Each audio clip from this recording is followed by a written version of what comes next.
जय हिंद दोस्तों। आज के इस इम्पॉर्टेंट लेक्चर में हम सभी डिस्कस करने वाले हैं 28 अप्रैल 2026 के डेली करेंट अफेयर्स को। तो आप इस पूरे लेक्चर को बहुत ही ध्यान से लास्ट तक जरूर देखिएगा। लास्ट में आपसे क्वेश्चन पूछा जाएगा जिसका आंसर कमेंट बॉक्स में बताना है। तो पहला और इम्पॉर्टेंट क्वेश्चन है, लद्दाख के उपराज्यपाल वीके सक्सेना ने कितने नए जिलों के गठन की अधिसूचना को मंजूरी दी है? आंसर हो जाएगा 5। तो दोस्तों लद्दाख में 5 नए जिले बनाए गए हैं। तो इसके लिए हाल ही में नोटिफिकेशन जारी किया गया है। तो लद्दाख के जो एलजी हैं वीके सक्सेना जी, तो उन्होंने केंद्र शासित प्रदेश लद्दाख में 5 नए जिलों के गठन की अधिसूचना जारी की है। और ये जो 5 नए जिले बने हैं, इन जिलों के बनने से अब लद्दाख में जिलों की संख्या 7 हो गई है। काफ़ी इंपॉर्टेंट क्वेश्चन है ये, इसे आप नोट जरूर करिएगा। तो केंद्र सरकार के द्वारा जो 5 नए जिले बनाए गए हैं लद्दाख में, वो कौन कौन है? तो पहला है नुब्रा, दूसरा है साम, तीसरा है चांगथांग, चौथा है जास्कर और 5वां है द्रास। तो ये 5 नए जिले बनाए गए हैं लद्दाख में। तो अब लद्दाख के जो 7 जिले हो गए हैं वो कौन कौन हो गए हैं? तो लेह और कारगिल पहले से था, अब नुब्रा, साम, चांगथांग, जास्कर और द्रास ये नए जिले बने हैं। तो इस प्रकार से लद्दाख में जिलों की संख्या हो गई है 7।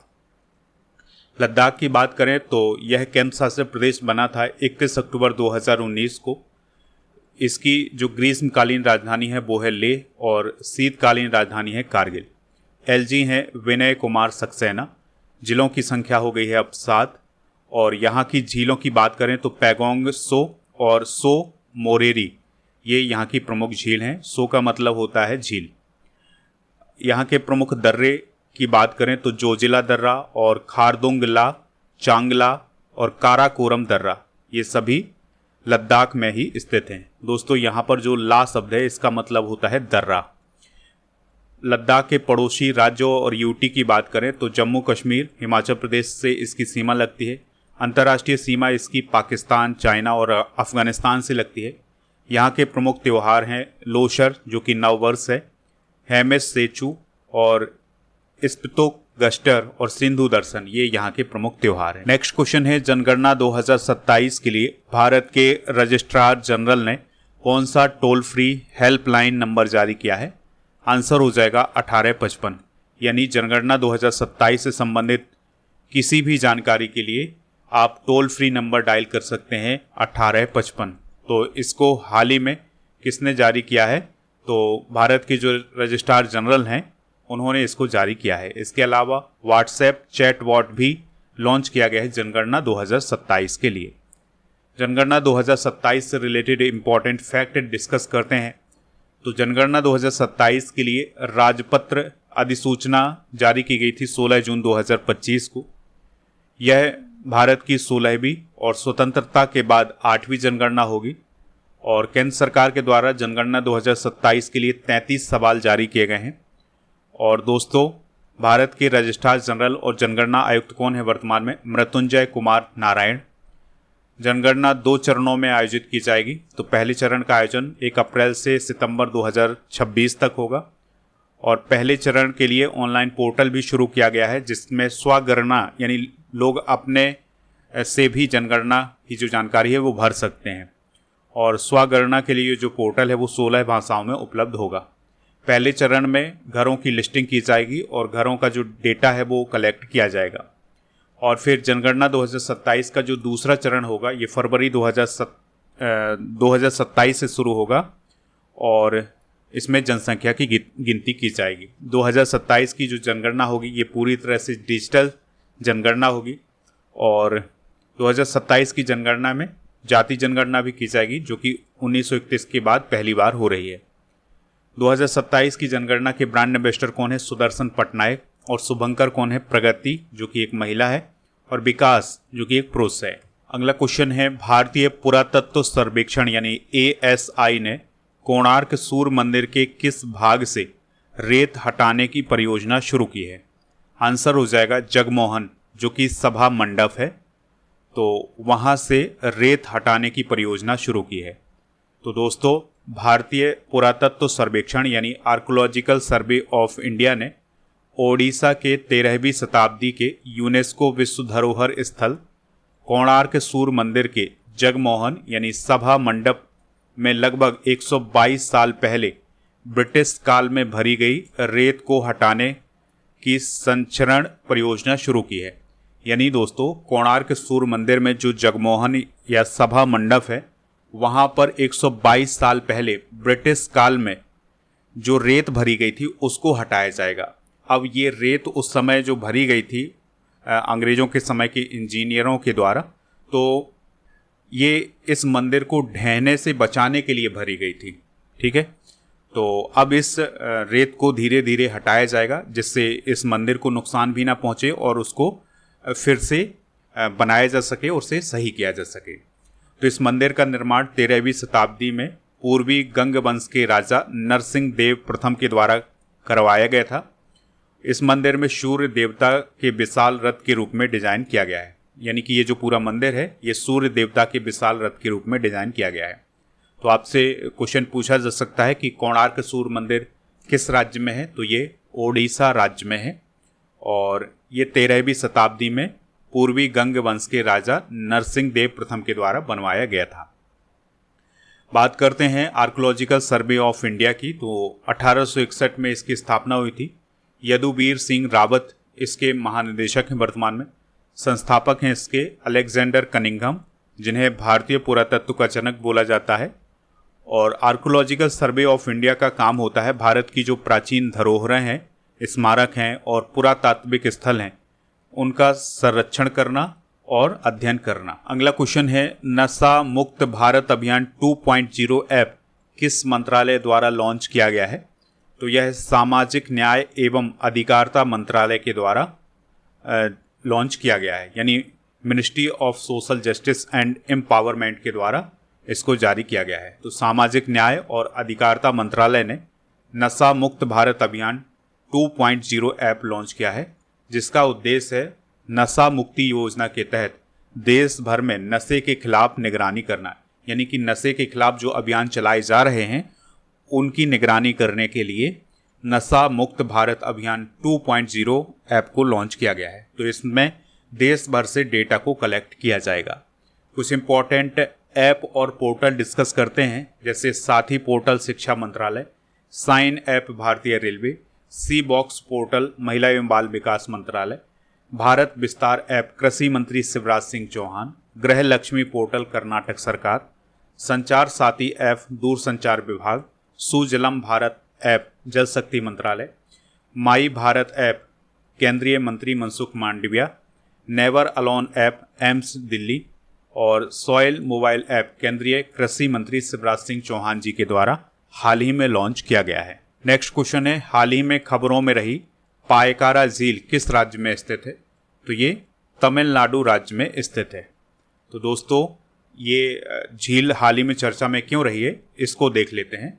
तो अभी मद्रास हाईकोर्ट ने पर्यावरण संबंधी चिंताओं का हवाला देते हुए पायकारा झील में नौका विहार पर लगे अस्थायी प्रतिबंध को हटाने से इनकार कर दिया है।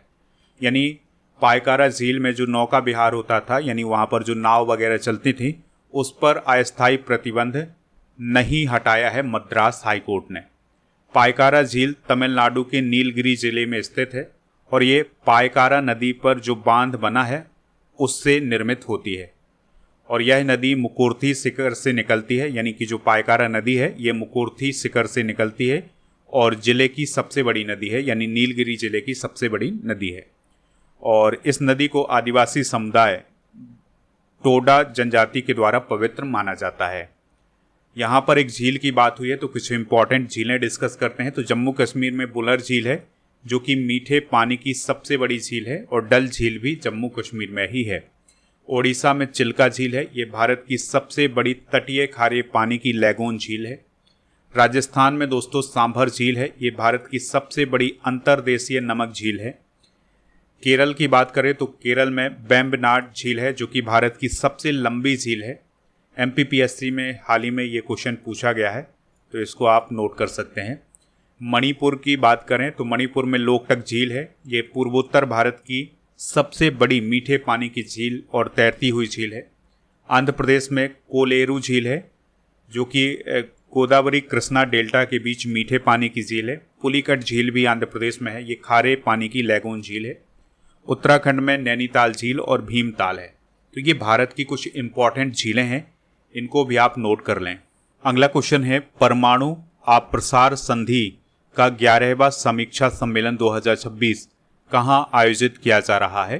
तो ये न्यूयॉर्क अमेरिका में आयोजित किया जा रहा है। तो इस सम्मेलन का जो आयोजन होगा ये 27 अप्रैल से 22 मई के बीच में होगा, संयुक्त राष्ट्र के मुख्यालय में। संयुक्त राष्ट्र का मुख्यालय न्यूयॉर्क में है, तो वहीं पर परमाणु अप्रसार संधि का 11वां समीक्षा सम्मेलन आयोजित किया जा रहा है। इसका मुख्य लक्ष्य है परमाणु निरस्त्रीकरण यानी परमाणु हथियारों को खत्म करना, अप्रसार यानी परमाणु हथियारों का प्रसार रोकना और परमाणु ऊर्जा के शांतिपूर्ण उपयोग की समीक्षा करना। यहाँ पर बात हुई है परमाणु अप्रसार संधि की, तो इसे NPT बोला जाता है और यह एक अंतर्राष्ट्रीय समझौता है जो 1970 में लागू हुआ था। इसका उद्देश्य परमाणु हथियारों के प्रसार को रोकना, परमाणु तकनीक का शांतिपूर्ण उपयोग करना और परमाणु हथियार खत्म करना यानी परमाणु निरस्त्रीकरण हासिल करना। तो ये इसका मुख्य उद्देश्य है। तो दोस्तों, इस संधि में शामिल 5 मान्यता प्राप्त परमाणु शक्ति संपन्न देश अमेरिका, रूस, ब्रिटेन, फ्रांस और चाइना गैर परमाणु देशों को हथियार न बनाने की प्रतिबद्धता के बदले तकनीकी साझा करते हैं। यानी ये उन्हीं देशों को तकनीकी प्रदान करते हैं जो ये कहते हैं कि वो परमाणु हथियार नहीं बनाएंगे। ठीक है, तो 5 मान्यता प्राप्त परमाणु शक्ति संपन्न देश हैं जिसमें अमेरिका, रूस, ब्रिटेन, फ्रांस और चाइना है। इस संधि में 191 देश शामिल हैं। भारत इस संधि का हिस्सा नहीं है, भारत ने इस संधि में सिग्नेचर नहीं किए हैं और भारत इस संधि को भेदभावपूर्ण मानता है। इसके अलावा पाकिस्तान, इजराइल और उत्तर कोरिया ने भी इस संधि पर सिग्नेचर नहीं किए हैं। अगला क्वेश्चन है, रघु राय का निधन हो गया है, वह कौन थे? तो दोस्तों, वह एक फोटो पत्रकार थे। तो भारत के दिग्गज प्रतिष्ठित फोटो पत्रकार रघु राय का 83 वर्ष की आयु में 26 अप्रैल को नई दिल्ली में निधन हो गया है। उनका जन्म 1942 में झांग, जो कि अब पाकिस्तान में है, वहाँ पर हुआ था। उन्हें भारतीय फोटो पत्रकारिता का जनक कहा जाता है। उन्होंने द स्टेट्समैन और इंडिया टुडे के साथ काम किया है। बांग्लादेश युद्ध के दौरान उनकी फोटोग्राफी के लिए उन्हें भारत सरकार ने 1972 में पद्मश्री से सम्मानित किया था। यानी बांग्लादेश युद्ध के समय उन्होंने फोटोग्राफी की थी और कई यूनिक फ़ोटो उन्होंने निकाली थी, जिसके लिए उन्हें 1972 में पद्मश्री से भी सम्मानित किया गया था। उन्होंने 5 दशकों से अधिक समय तक भारतीय राजनीति, सामाजिक जीवन को कैमरे में कैद किया है। उन्होंने कई ऐसी तस्वीरें ली हैं जो आज अपने आप में यूनिक हैं। उन्होंने भोपाल गैस त्रासदी और इंदिरा गांधी की तस्वीरें भी ली हैं। 1992 में रघु को अमेरिका में फोटोग्राफर ऑफ द ईयर का अवार्ड दिया गया था। तो ये कुछ इंपॉर्टेंट जानकारी है रघु राय के बारे में। हाल ही में हुए निधन डिस्कस करते हैं। तो आंध्र प्रदेश के पूर्व मुख्यमंत्री एन भास्कर राव का निधन हुआ है। महान गायिका आशा भोसले, असम के फुटबॉलर गिलबर्टसन संगमा का निधन हुआ है। ब्रह्मोस मिसाइल के रूसी वैज्ञानिक अलेक्जेंडर लियोनोव का निधन हुआ है। पूर्व कैबिनेट मंत्री मोहसिना किदवई का निधन हुआ है। अमेरिकी पर्वतारोही जिम वेटकर का निधन हुआ है। सूरीनाम के पूर्व राष्ट्रपति चंद्रिका प्रसाद संतोखी का निधन हुआ है। बंगाली एक्टर राहुल अरुणोदय बनर्जी का निधन हुआ है। रेमंड के पूर्व चेयरमैन विजयपत सिंघानिया का निधन हुआ है। यक्षगान कलाकार श्री कुमेरू के गोविंद भट्ट का हाल ही में निधन हुआ है। अगला क्वेश्चन है, ISSF जूनियर विश्व कप 2026 में पदक तालिका में पहला स्थान किसने हासिल किया है? आंसर हो जाएगा इंडिया ने। तो अभी हाल ही में मिस्र की राजधानी काहिरा में ISSF जूनियर विश्व कप 2026 आयोजित किया गया था, जिसमें भारत ने शानदार प्रदर्शन किया है और 16 मेडल जीते हैं। 16 मेडल में 5 गोल्ड, 6 सिल्वर और 5 ब्रॉन्ज मेडल हैं। इस प्रकार से भारत ने मेडल टैली में पहला स्थान हासिल किया है। अगर हम गोल्ड मेडल की बात करें तो दिव्यांश देवांगन और संभावी क्षीरसागर की जोड़ी ने की टीम ने गोल्ड जीता है। वंशिका चौधरी और चिराग शर्मा की टीम ने जीता है। प्राची गायकवाड़ ने जीता है महिला 50 मीटर राइफल में। इनको आप ज़रूर याद रखिएगा। और इसके अलावा शिवा नरवाल ने पुरुष 10 मीटर एयर पिस्टल स्पर्धा में और अरीवा खान राइजा डिल्लो और गनीमत सेंखो, इनकी टीम ने भी गोल्ड मेडल हासिल किया है। सिल्वर मेडल हेमंत बर्मन, सेजल कांबले और पनाह भुगरा ने जीता है। इसके अलावा ब्रॉन्ज मेडल की बात करें तो हिमांशु राणा, जुहैर खान और अद्धा कात्याल की टीम ने जीता है। मोहिनी सिंह और हिमांशु राणा की टीम ने भी ब्रॉन्ज मेडल हासिल किया है। अगला क्वेश्चन है, आधिकारिक रेस में 2 घंटे से कम समय में मैराथन पूरी करने वाले दुनिया के पहले पुरुष एथलीट कौन बने हैं? तो उनका नाम है सेबेस्टियन साबे। तो दोस्तों, केन्या देश के धावक हैं सेबेस्टियन साबे। तो उन्होंने लंदन मैराथन को पूरा किया है 1 घंटे 59 मिनट 30 सेकेंड में। ठीक है, जो कि अपने आप में एक इतिहास है।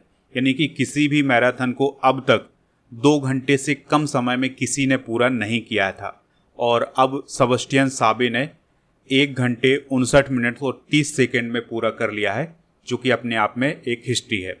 तो साबे आधिकारिक रेस में 2 घंटे से कम समय में मैराथन पूरी करने वाले दुनिया के पहले पुरुष एथलीट बन गए हैं। और इसी रेस में इथियोपिया देश के योमिफ केजेल्चा ने ये जो रेस है, ये जो मैराथन है, ये 1 घंटे 59 मिनट 41 सेकेंड में पूरी की है। तो एक ही मैराथन में 2 रिकॉर्ड बनाए गए हैं। तो याद रखिएगा कि किसी भी मैराथन को 2 घंटे से कम समय में पूरा करने वाले पहले एथलीट कौन बने हैं? सेबेस्टियन साबे, जो कि केन्या देश के हैं। तो ये हैं सेबेस्टियन साबे और ये हैं योमिफ। अगला क्वेश्चन है, होलोसीन काल का महत्वपूर्ण जीवाश्म भंडार किस राज्य में खोजा गया है? तो यह है तमिलनाडु राज्य में खोजा गया है।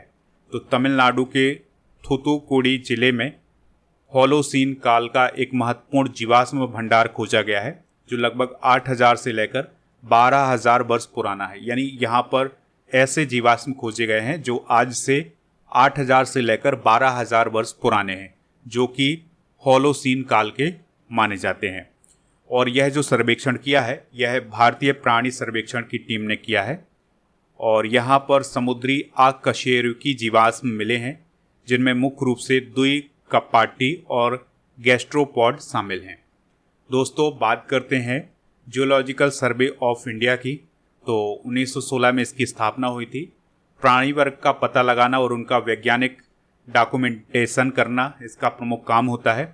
इसका मुख्यालय कोलकाता, पश्चिम बंगाल में है। अगर आपने अभी तक स्टडी करके ऐप को इंस्टॉल नहीं किया है तो इंस्टॉल कर लें। प्रीमियम कोर्स वाले ऑप्शन पर जाएं। लुसेंट का कोर्स आप यहां पर प्राप्त कर सकते हैं। FEV 600 कूपन कोड यूज करना है।